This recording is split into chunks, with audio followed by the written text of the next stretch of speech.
Open up your Millwright Manual to page 3-24, and we will start with information on drawings.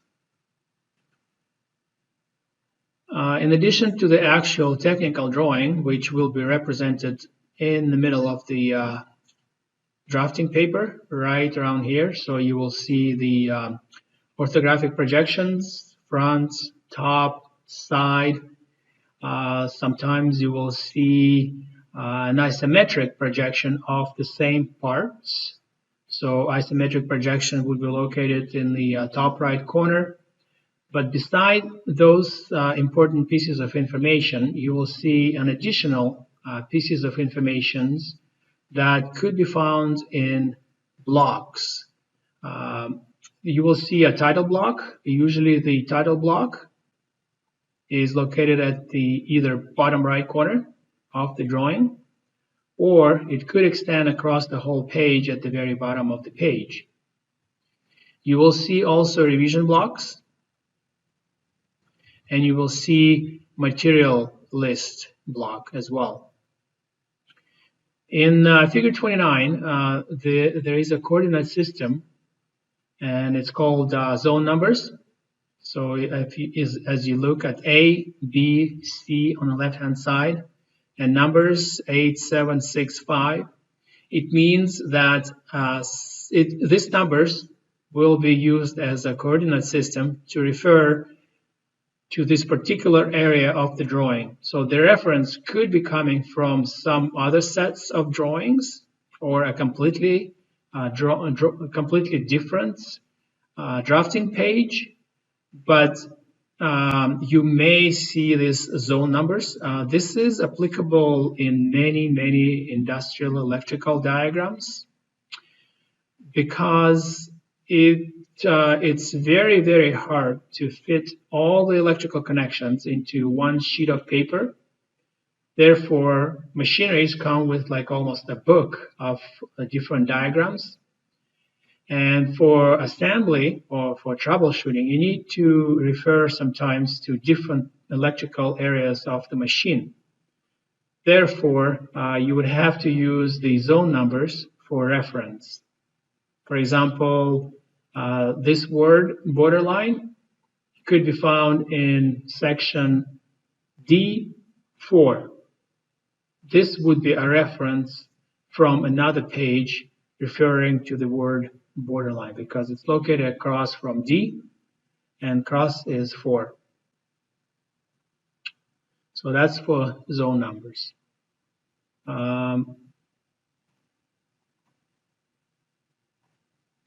Title block. So title block is a very important, carries a very important piece of information, and it actually carries several important pieces of information. It could contain drawing number, title, description of the part, the name of the firm preparing the drawing, the scales, and many other additional information could be found in the title block. There's a couple examples of the title block. So this is a good example of the title block where it states the scale, general specifications such as tolerances. This area would contain the name or title, signature of people who approved this drawing. The drawing number would be right in this area. And if the manual consists of many sheets of drawings, then it would have reference to how many sheets of drawings this manual contains. And as you see, very important information found in the title blocks. Here's another example of a typical title block. And another way to locate a title block is to draw it across the bottom of the whole page. Revision blocks. So revision blocks will be placed either in the lower left or upper right-hand side of the print. And if you look at the revision blocks, you're right in here. This is the revision block, so that's the bottom left, and there's top right across as well. as long as it doesn't interfere with the title block.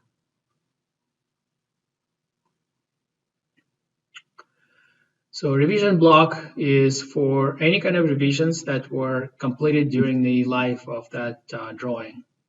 For example, if I look at the revision block stated in here, this one here, I will see that this workpiece looks like some kind of pin. Before a revision was made, that pin was 2.6 in length. So this, instead of 5.5, it was 2.6 in length, and it didn't have any chamfers on each side of the pin. So revisions had to be added after the original drawing was created. And then, as you can see, revision describes what changes were made, date of changes, and who approved the changes.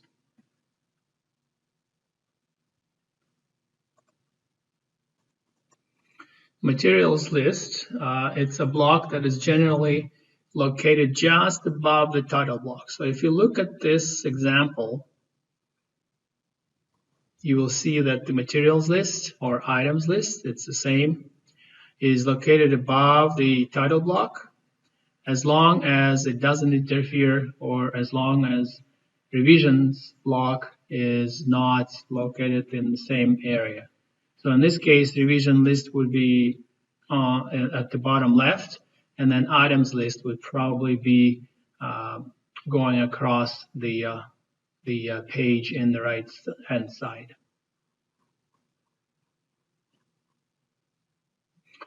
So material list sits above the title block.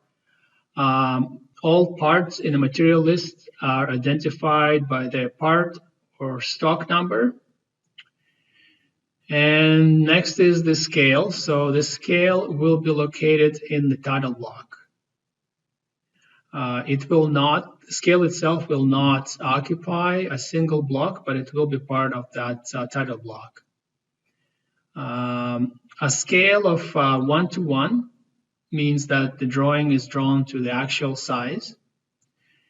Scale of 1 to 10 is a reduced scale, and what it means is it means that the drawing is 10 times smaller than the drawn object. So as you see from the description, this is the drawing, and it's smaller 10 times than the drawn object.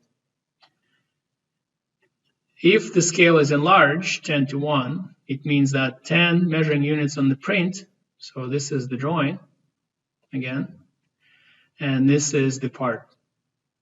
So the drawing is 10 times larger than the actual size. So 10 to 1 or 1 to 10, 1 to 2, 1 to 3, 3 to 1, but all carry the same information. Just to reiterate this again, this number, the first number is the drawing.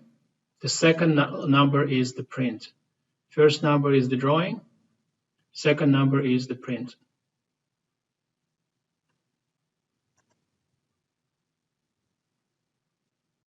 I would like to reiterate the importance of understanding the scale. So I made a little side note, and the number 1 to 10 scale means you are scaling down. So the part itself is 10 times larger than the drawing. So the number, the first number in the scale, is always the drawing, is what you see in the draft. When it says 10 to 1, you are scaling up. So it's slightly different from scaling down. In some cases, the part is so small that you have to make it much, much larger just to show the details and apply the dimensions onto the part. So scaling down 1 to 10, scaling up is 10 to 1.